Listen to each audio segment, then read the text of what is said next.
Hello! Welcome to week 4 Nikkei Block Party. Hey, Courtney. Hey, Erin. How's it going? Thank you so much for joining us. Good. How are you?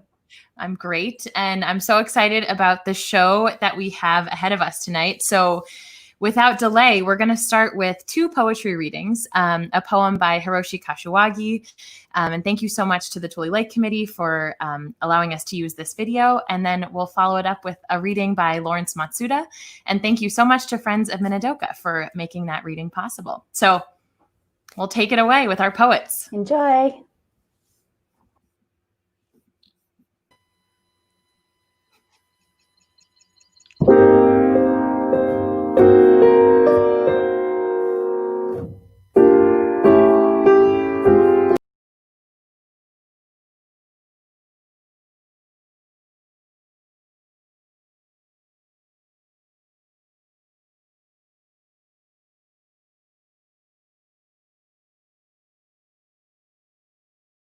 Of California was a movement back in time, back to the years 1943, 44, and 45, when I was 19, 20, and 21. Being among you, sensing your youthfulness, hearing your strong voices, I search for reasons why I came after 30-some years.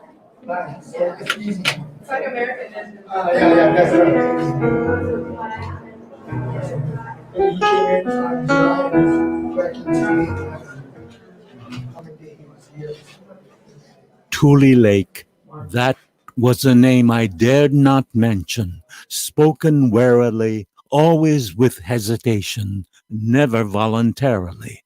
But you have made it a common name again of a small, sleepy town that it was before we came here, before we were confined here, before it became Tule Lake Relocation Center, before it became Tule Lake Segregation Center for disloyal Japanese Americans.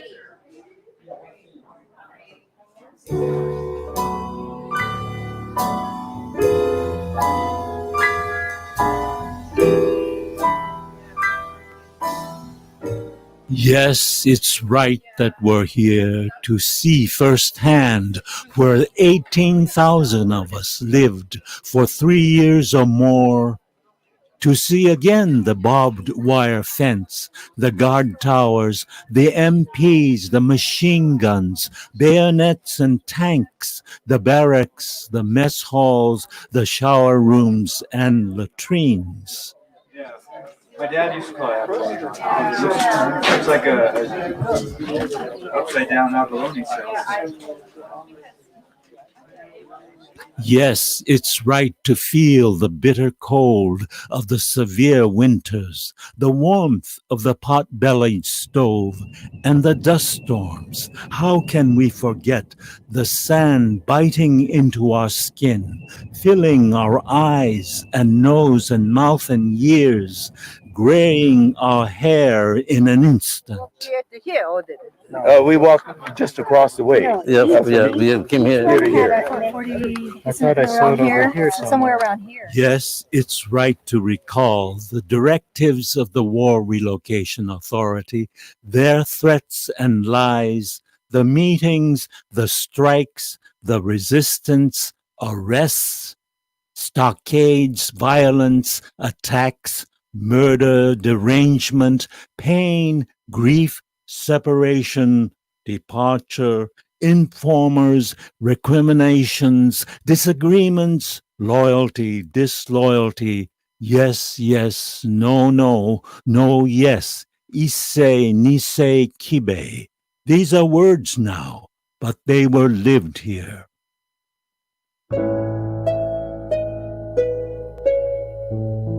There were deaths and births and lovemaking in the firebreak with the warden's flashlight shining on you. Yes, and movies, socials, dances, sports, card games and religion, sewing classes, flower arrangement, doll making, wood carving, beauty behind barbed wires. Recreation was big. It was encouraged.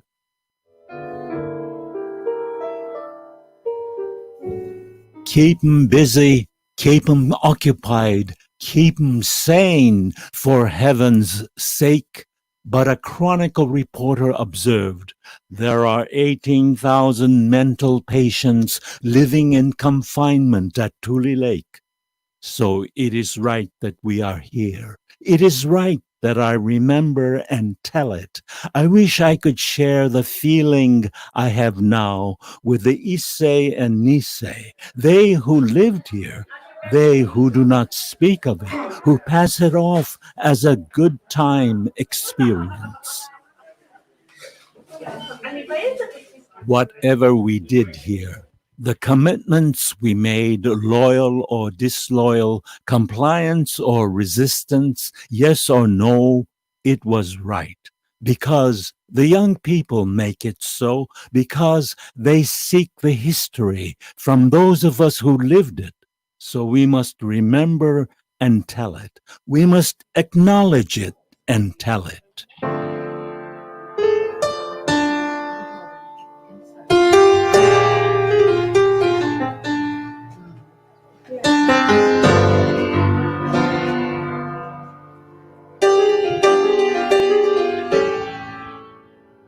So we are here, the Abalone Mountain, the Castle Rock, the dry lake bed where tules still grow. But the barracks, where are the barracks? And where apartment 4005D? Home once long ago, sold, demolished, gone.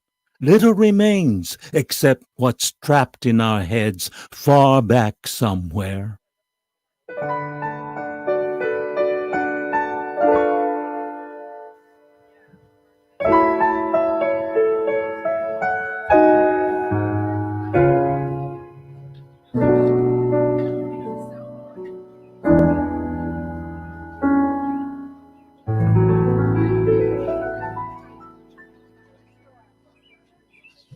I'm glad I made this trip. Somehow I feel a meeting of youths. Your youth, your energy, your enthusiasm, your sense of justice with the youth that I was. Idealistic, intense, angry. It's a happy meeting. It is even better that I can stand aside after 30-odd years and see it. This meeting to meet, to share, to learn, to struggle, to continue.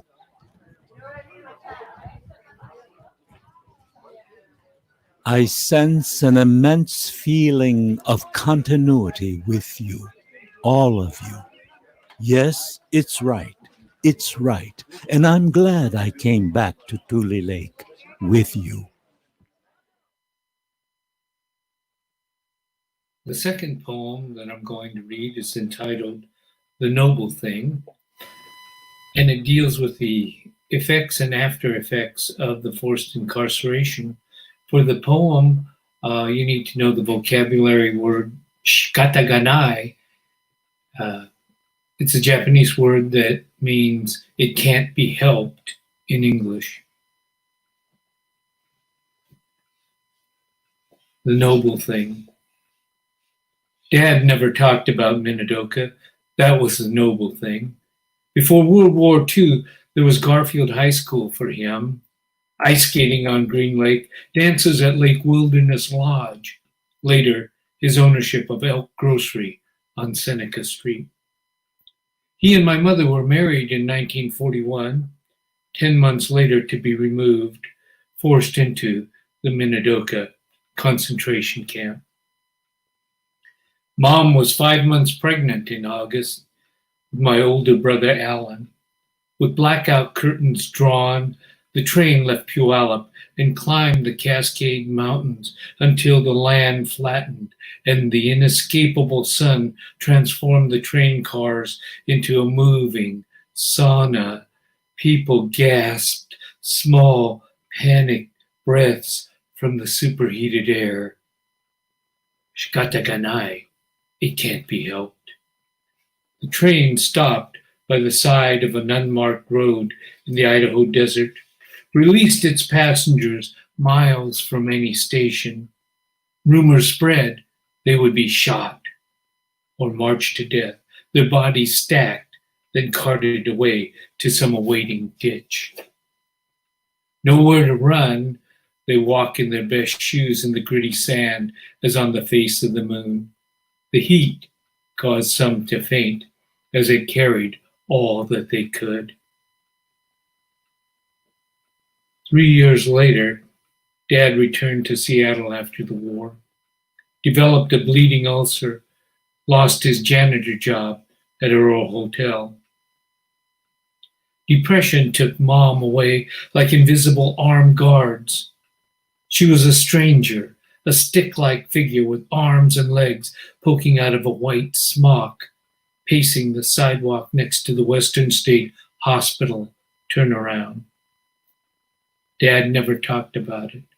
None of it. I never heard him say the word Minidoka.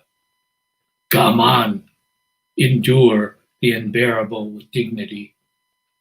Shikataganai, my best friend's mother chose pills for suicide.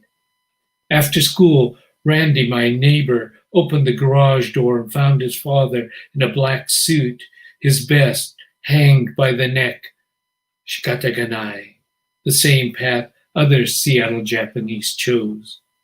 Numbers unknown. Shikataganai.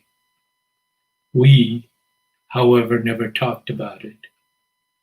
That was the noble thing to do.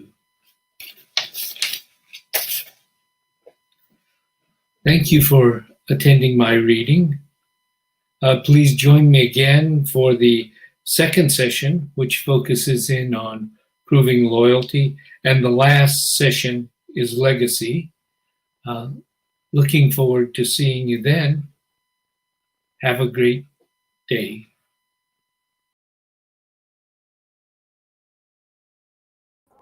Hi, everyone.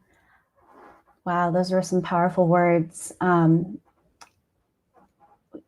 We are very fortunate to have, actually, I wanted to just really quickly clarify that Larry will be doing a book talk. So that is what he was referencing as far as this second session. Erin is going to put those details in the chat for you guys. I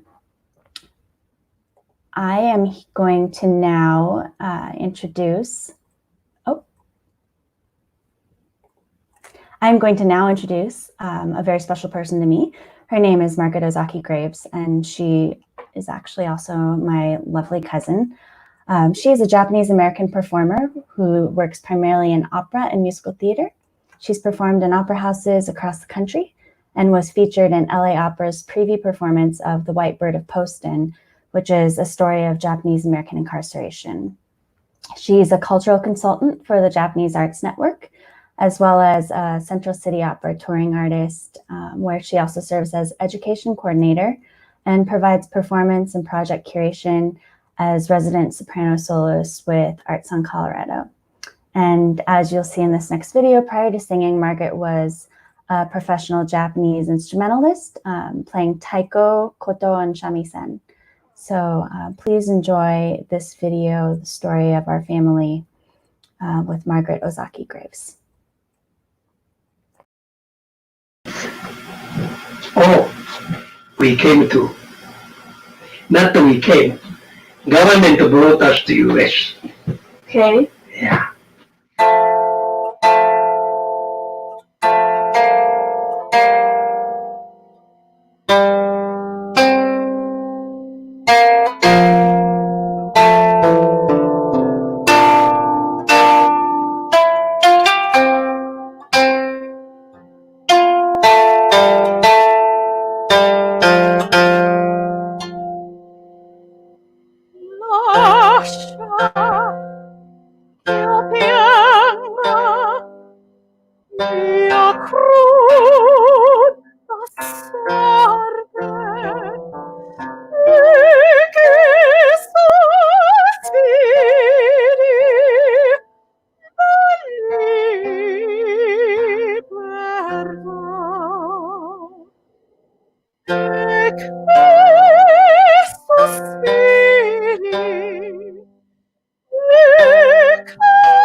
Thank you so much, Margaret Ozaki-Graves, for creating and sharing that beautiful video and story.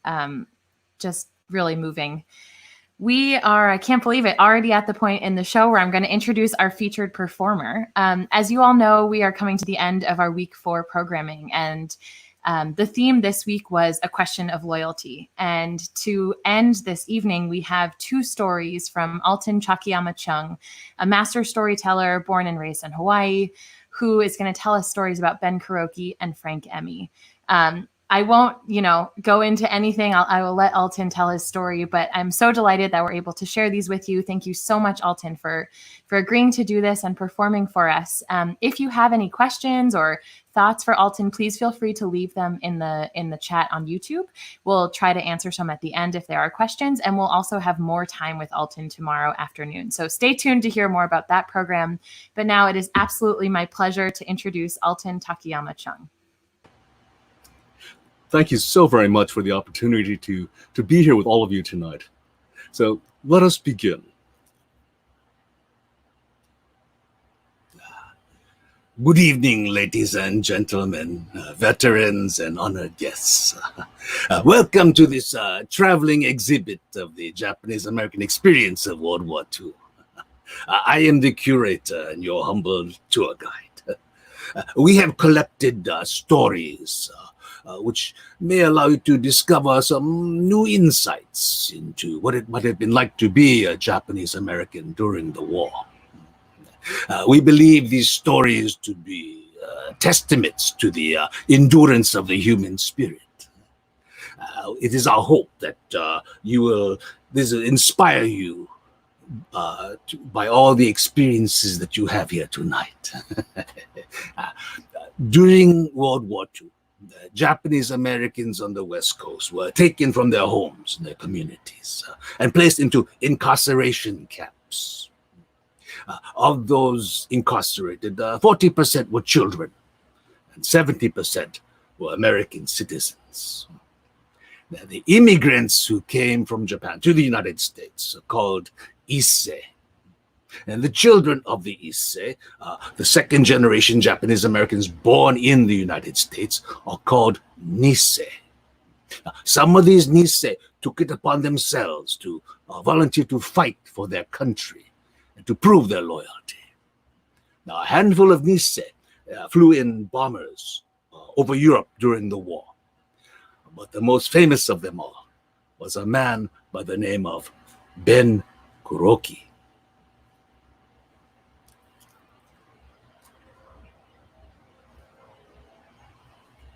I grew up in western Nebraska, My father came from Japan to work as a laborer for the railroads.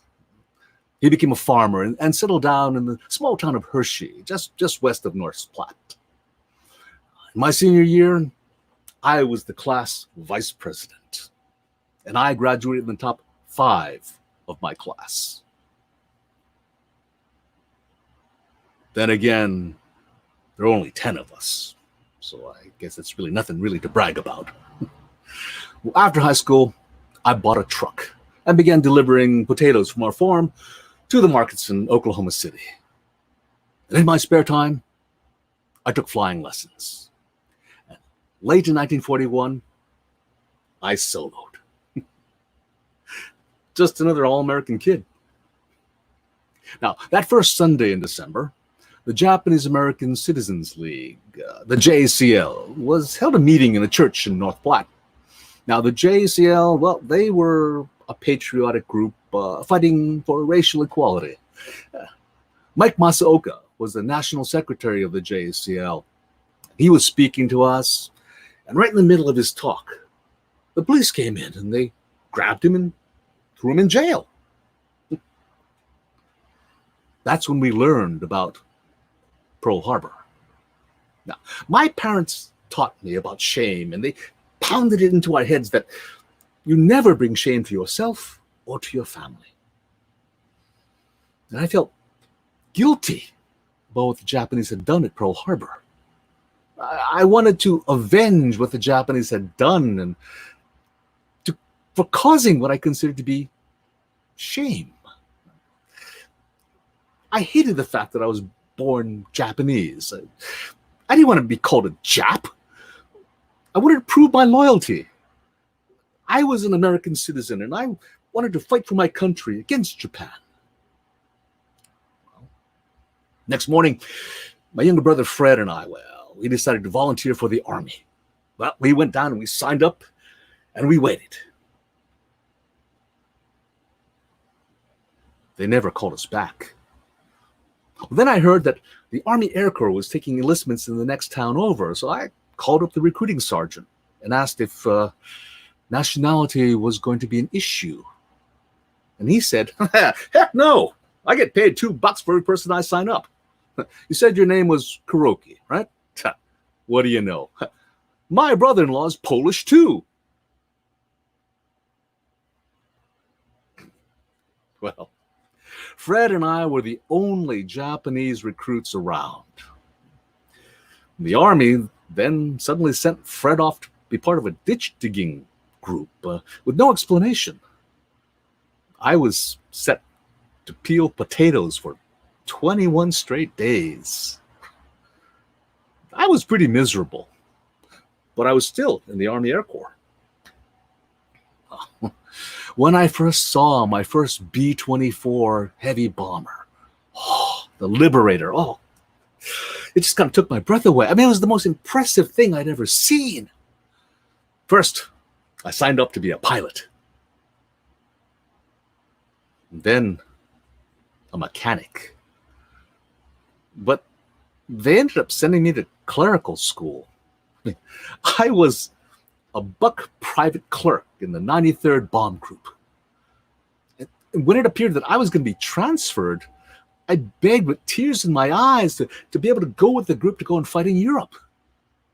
I mean, some people felt that I shouldn't go because of my name. But my commanding officer, he said, heck with that. I'm going, and Kuroki, you're going too. Now, they had pegged a tour of duty to be 25 missions. I mean, they just picked that number out of the air. I mean, but still, it gave us something to focus on. 25 missions. That just seemed like an impossibly high number to get a chance to go home. You see, at this time, the Luftwaffe was in its prime, and the German anti-aircraft, the Flak, was highly accurate. I mean, as a gunner in a bomber, you sit behind these really powerful 50 caliber machine guns, but you can't do anything against the Flak. these German anti-aircraft shells, these 88s, would come flying up at you and just go boom and woof, woof, woof, and the plane would shudder this way and shudder that way. It was terrifying. Lots of gunners just kind of froze at their guns. Well, the Air Corps soon discovered that there was a sudden need for more gunners. Well, I signed up to go to gunnery school. 2 weeks later, poof, I was now a gunner. Jake Epting was from Mississippi, and at 22, he was one of the top B-24 pilots. He had a spot in his plane, so I joined his crew. For the first time since Pearl Harbor, I felt like I belonged. It was great to be finally accepted and respected. I mean, I can't tell you what it felt like. I mean, nobody cared about my ancestry. And I earned a permanent spot on Epting's plane and as their top turret gunner. I even got a nickname. They called me the most honorable son. The brass, they shipped us to Algeria. They had us practice low-level flying for our big secret mission. We were to destroy the Nazi-held oil fields at Ploesti, Romania. Now, Ploesti supplied all of Italy and a third of Germany's oil. It'd be a 1,200-mile round trip. We would barely have enough fuel to make it back to base. Ploesti was also more highly defended per square mile than Berlin. Operation Tidal Wave began on August 1st, 1943. Our squadron commander, he took over as pilot. And our pilot, Jake, he flew as co-pilot. Our normal co-pilot, 5x5 Jim, he flew as waist gunner on that mission. 4 other bomb groups joined the 93rd for a total of 178 bombers, 1,751 airmen. We're flying over the Mediterranean when suddenly the lead plane, the Wongo Wongo, just kind of plunged into the ocean. No one got out. We never really learned what happened, but it just kind of seemed like a bad omen. We passed over the Danube and dropped down to about 300 feet, and we all kind of came into formation. 10 miles from the target, we all dropped down to about 50 feet and began following the contours of the land.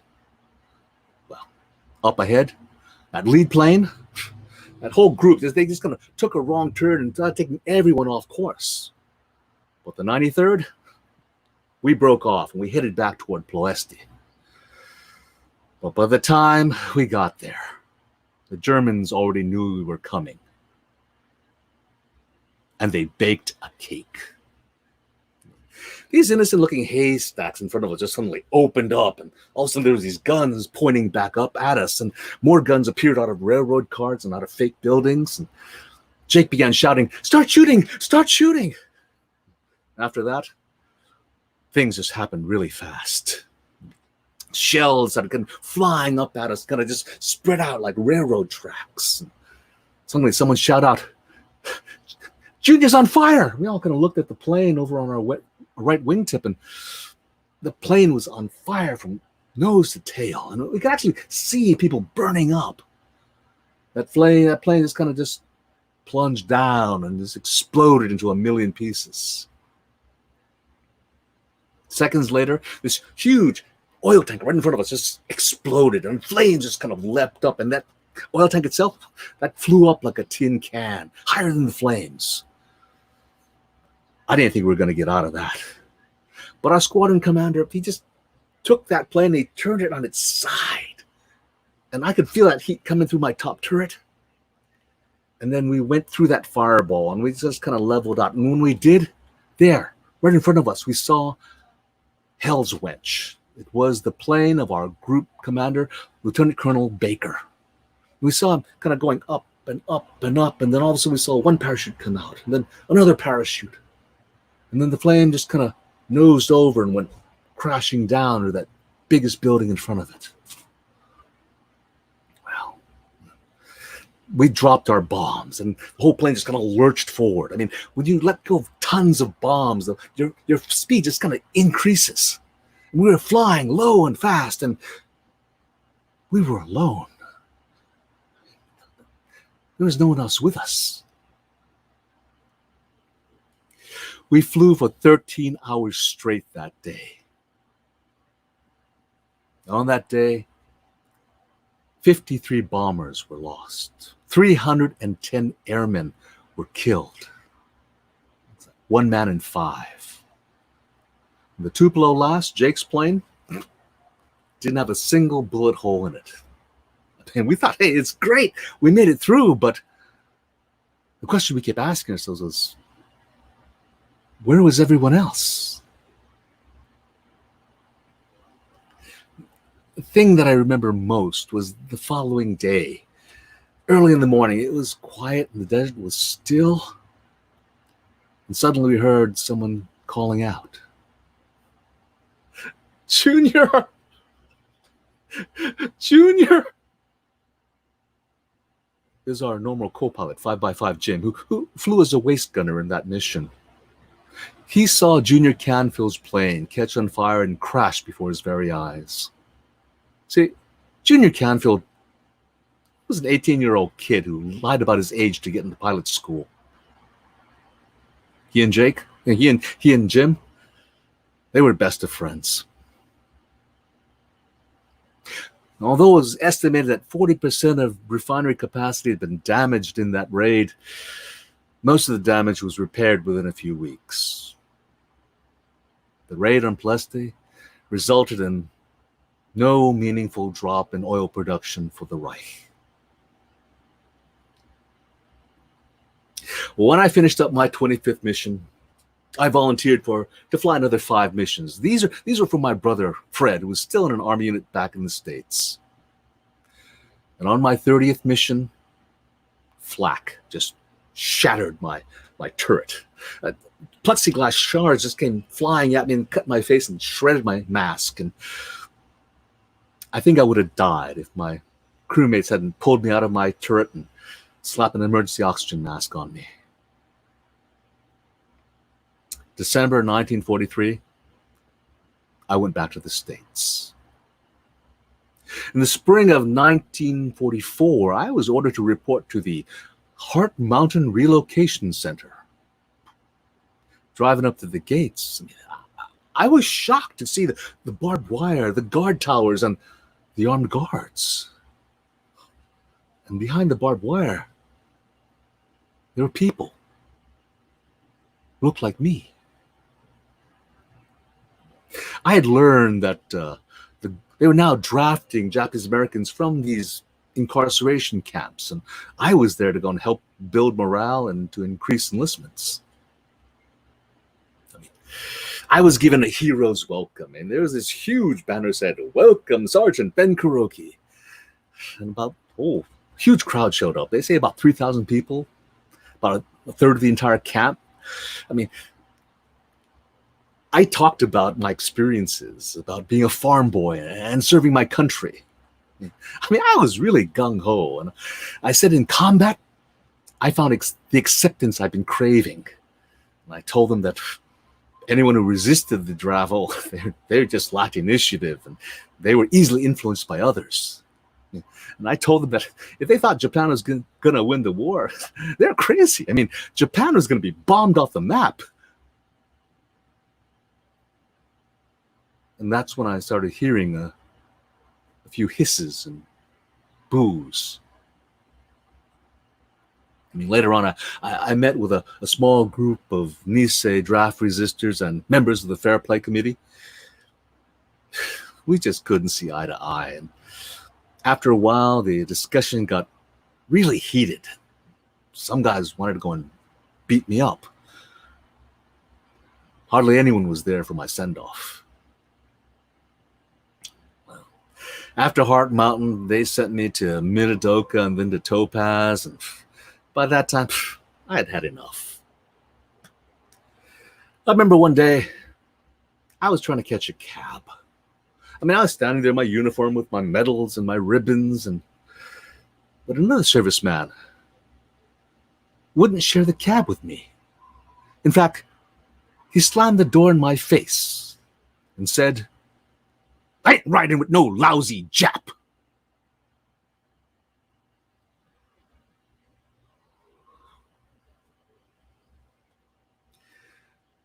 It was then that I decided to try to get back into the war. I asked the Army Air Corps to allow me to fly again.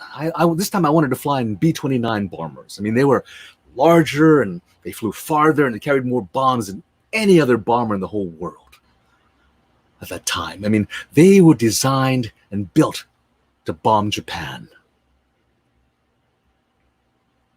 After months of training, I finally received a letter from the Secretary of War allowing me to serve in the Pacific due to my outstanding war record. I became the first and only Japanese American to serve in active combat in the Air Corps in the Pacific.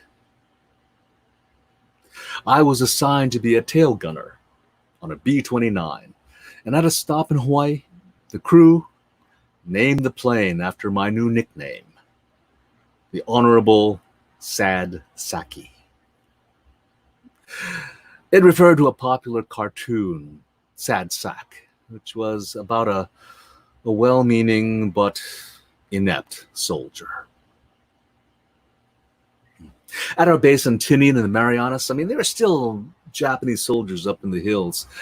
So wherever we went, my crew made sure they clustered around me. And they always made sure that one person was in front of me and another person behind me. I always wore my helmet and my dark sunglasses. So you see, Marines have a tendency to shoot first and ask questions later. I couldn't even go out to the latrine in the middle of the night for fear of getting shot. I once told my commanding officer, he should put me in for a Purple Heart. Why should you get a Purple Heart? Bladder damage, sir.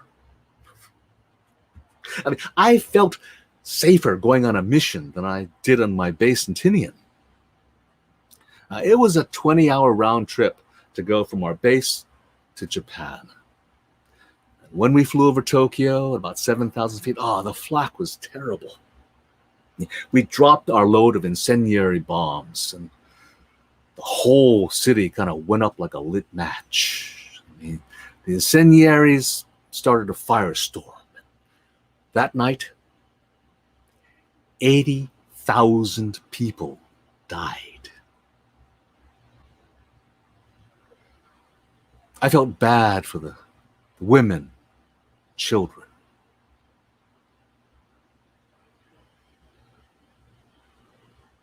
But this was war. By July of 1945, Japan's major cities were all gone, just leveled by fire. The next month, a B-29 called the Enola Gay, which had been parked next to the Honorable Sadsaki, dropped an atomic bomb on Japan. One bomb. Tens of thousands of people dead. Another bomb. More tens of thousands of people dead, and many, many more thousands dying of radiation sickness. The enemy. Japanese. Men. Women. Children.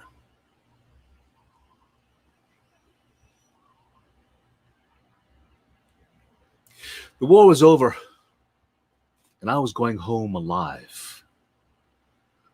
By the end of the war, I had flown a total of 58 missions.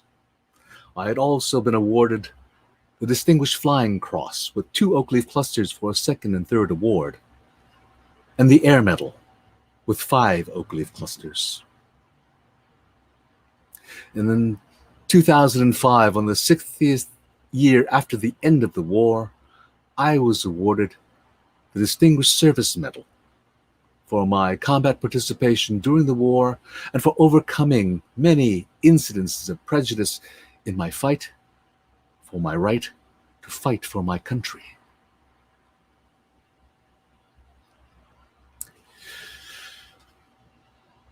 In part, the citation reads, "For service above and beyond the call of duty, accomplished in both combat theaters in World War II, while serving in 4 separate air forces and taking part in 58 combat missions.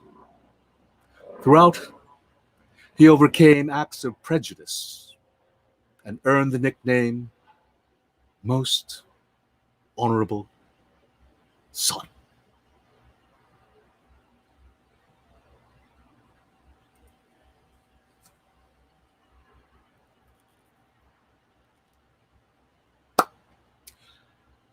Hot Mountain was one of the 10 incarceration camps set up by the War Relocation Authority in 1942. In 1943, the government wanted to draft young men from these camps. But to test their loyalty, the government sent out a questionnaire. At Hot Mountain, a handful of young men refused to answer the questions or to be drafted until their civil rights were restored. The leader of this draft resistance called themselves the Fair Play Committee. And one of the most prominent members of that committee was a man by the name of Frank Emmy.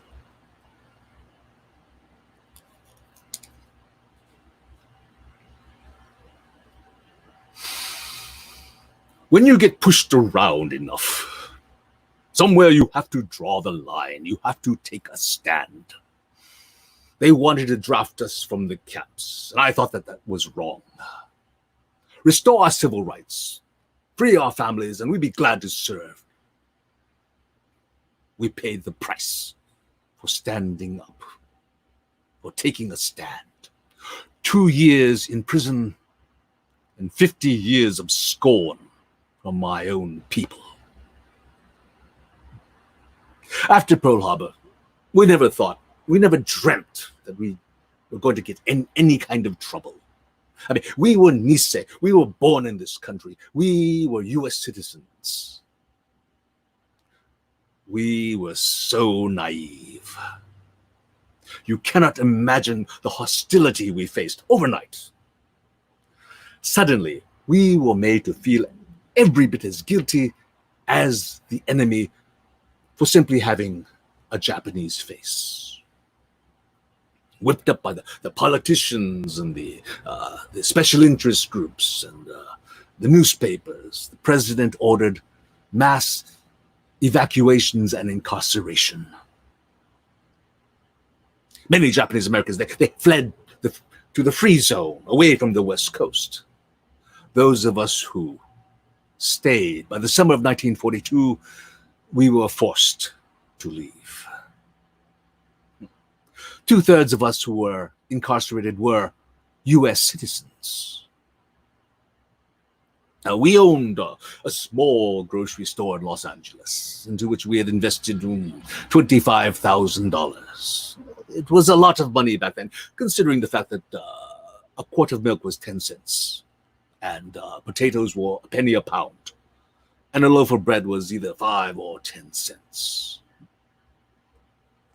We sold the store for $1,500, or 6 cents on the dollar. Now, most of the community leaders had been arrested by the FBI after Pearl Harbor. The leadership of the Japanese American community was assumed by the Japanese American Citizens League, the JACL. And they said that we should cooperate, evacuate, and not cause any trouble. We figured that they knew best. I didn't think much of my rights at that time. We could only take 50 pounds per suitcase, and they could only take 2 suitcases between my wife and myself. We also had a small child and another on the way. So not only did we have to pack for ourselves, but also for our children. And we had to walk between these lines of armed soldiers, standing there with rifles and bayonets. Behind the soldiers was this jeep with this machine gun mounted there all the time sweeping our line, going front to back and forth, back and forth. After spending 4 months at the Pomona Assembly Center, we were shipped to the Heart Mountain Incarceration Camp between Cody and Powell in Wyoming in September of 1942. When we arrived that day, there was a dust storm. Our new home was a forlorn and desolate sight. Row after row of these wood and tar paper shacks with dust swirling around them. I was frustrated.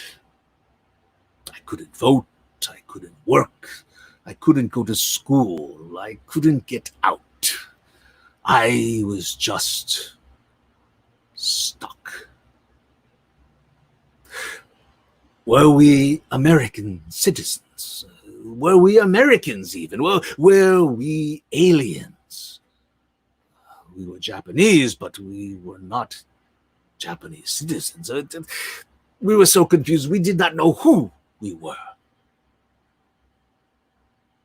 The JACL was led by Mike Masaoka, and he insisted that Nisei, second-generation Japanese Americans, had to spill their blood for America. And he called for the drafting of young men from the camps to serve in the military. As spokesperson for the JACL, Mike Masaoka was never sent to camp. In early 1943, the government announced that they would allow Japanese Americans to join the army. Volunteers would be taken to form a segregated unit, the 442nd Regimental Combat Team, led by white officers. And Mike Masaoka, he was the first to sign up. The drive for volunteers from the camps fell a little short. Of the 14,000 eligible young men in the camps, only 1,200 volunteered. At Heart Mountain, of the 2,300 eligible men, 38 volunteered. I mean, those who volunteered from the camps, they wanted to prove their loyalty and their right to live as good American citizens. I tried to understand their point of view, but I was an American citizen. I had done nothing wrong. And I felt that I did not have to prove my loyalty to anyone. But the government wanted proof. They made everyone 17 years old or older in camp to sign a loyalty oath, a questionnaire. All the questions were innocuous except for two. Questions 27 and 28. Question 27.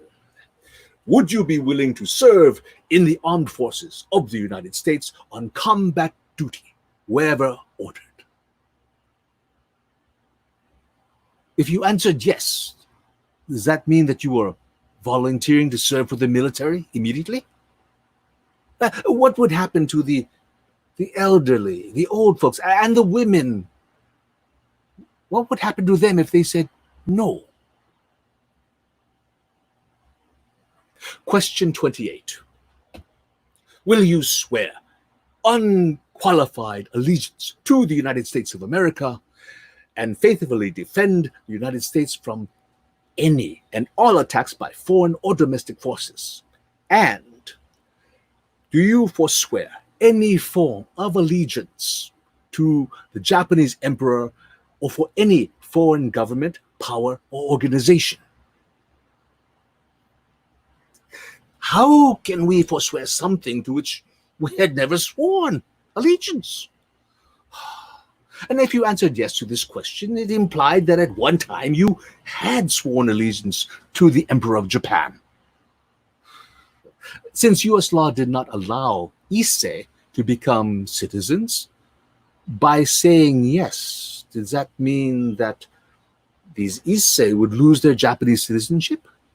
Would they become stateless without a country? Would family members who answered no, no be sent to a separate camp from those who answered yes, yes?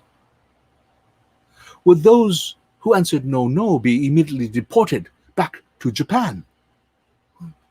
No one was sure of the consequences of either a yes or no answer.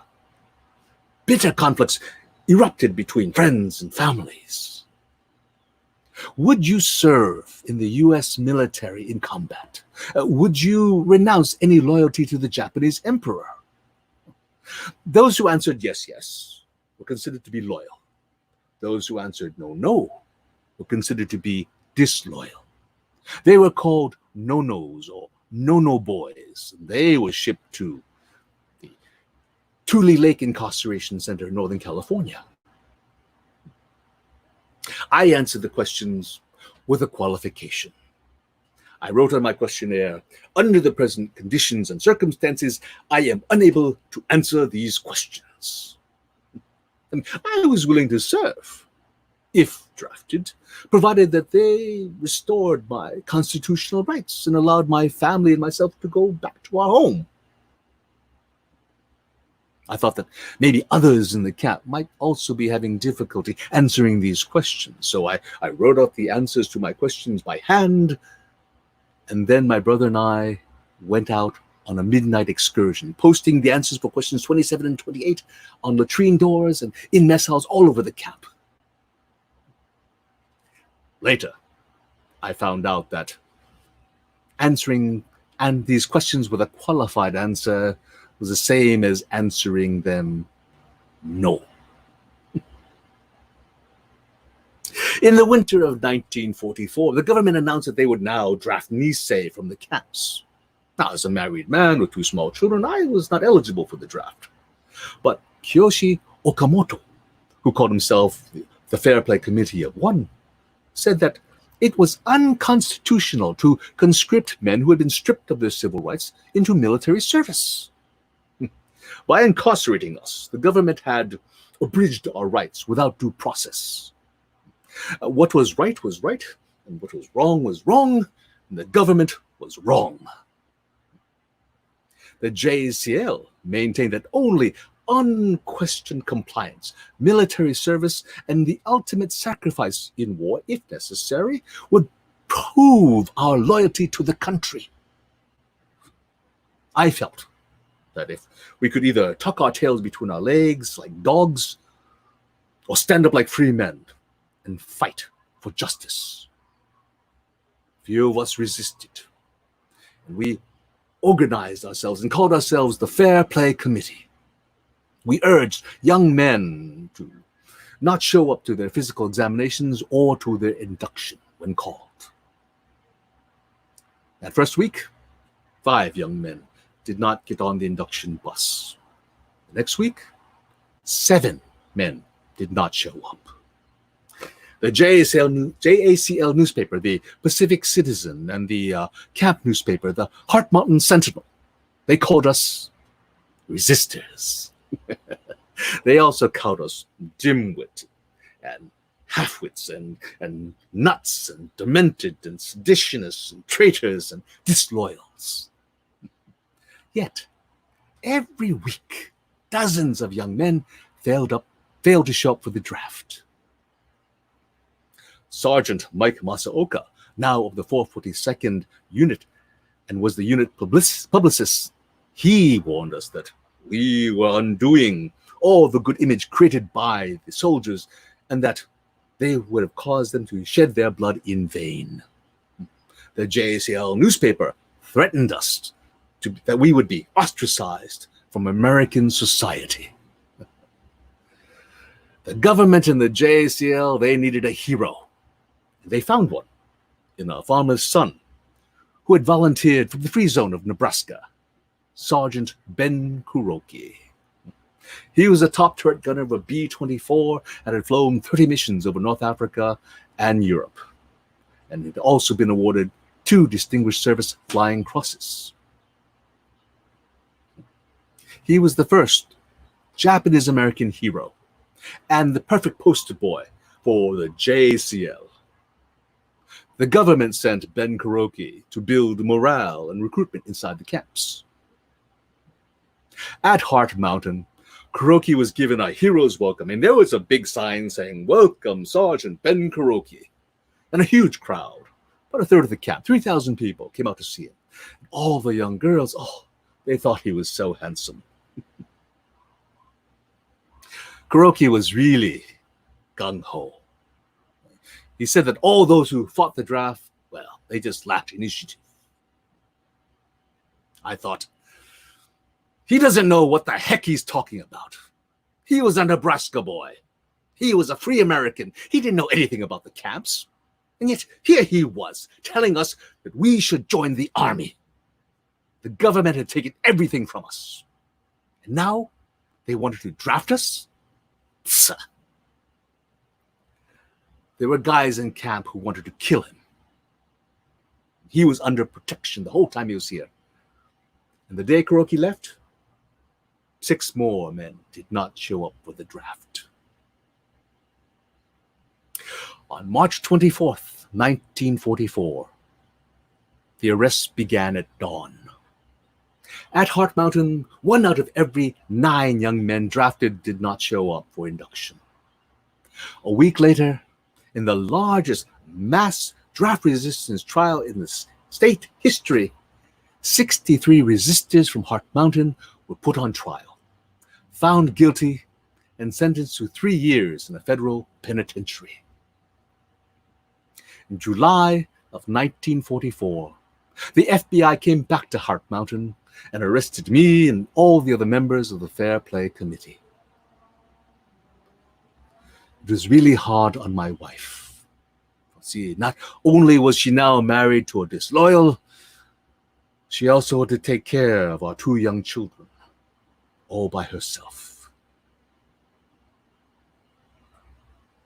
The 7 of us were found guilty and sentenced to 4 years at Leavenworth Penitentiary for conspiring to violate the Selective Service Act and for counseling other Nisei to resist the draft. Kuroki was interviewed after the trial, and he called us fascists and said that our activities were like a stab in the back and that we had torn down all that the Nisei had been trying to do. On Christmas of 1945, the appeals court threw out our convictions, and I was given a new suit, $25, and a train ticket back to Los Angeles. I went back to the family store to see what had become of it. The store had changed hands during the war, and I told the new owners that we had owned the store and had been forced to sell it when we were forced to leave. And I asked him what he paid for it. He said he had paid almost $100,000. The resistors were finally released in 1946, and on Christmas 1947, we learned that the members of the Fair Play Committee had been pardoned by President Truman. After the war, several of the resistance were again drafted for service in the Korean War, but this time as free citizens with all of their rights, they gladly served. Many veterans felt that they and their buddies had put their lives on the line, and many had never come back. They felt that they had done the right thing and that their friends had died for the country. How dare we not serve? We felt that we had put our own lives and reputations on the line. We felt that we too had done what we had thought was right. We were made outcasts from the Japanese American community. Unrecognized and forgotten, those of us who resisted, we built our lives in isolation. The shame of having a son be called a draft dodger hurt parents as well. The last thing that happened was that, one resistor's mother was ostracized from the Issei community. Then the last thing that happened to her was that she was told not to come back to church. It was shortly after that she took her own life. In July 2000, the JACL finally voted to apologize to the Heart Mountain resistors. But even then, several JACL old-timers walked out of the meeting in protest. FDR said that Americanism is not a matter of race or ancestry. Americanism is a matter of mind and heart. He said that about men who fought in combat. But we fought on our own battlefield. We took a stand as Americans. We paid the price of doing what we thought was right and standing up for our rights. Today, members of the 442nd Regimental Combat Team and the Heart Mountain Fair Play Committee are now viewed as different yet complementary examples of praiseworthy Americanism. I have no regrets about what we did. And yet, the healing needs to continue with compassion and understanding.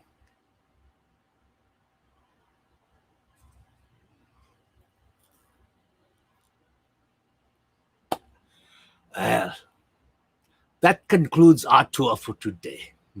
I hope that you've gained some new insights as to the Japanese-American experience of World War II. Please come back again. As long as the exhibit is open, I will be here. Now, I will be here for a little while to answer any questions you may have. But until we meet again, thank you and good night.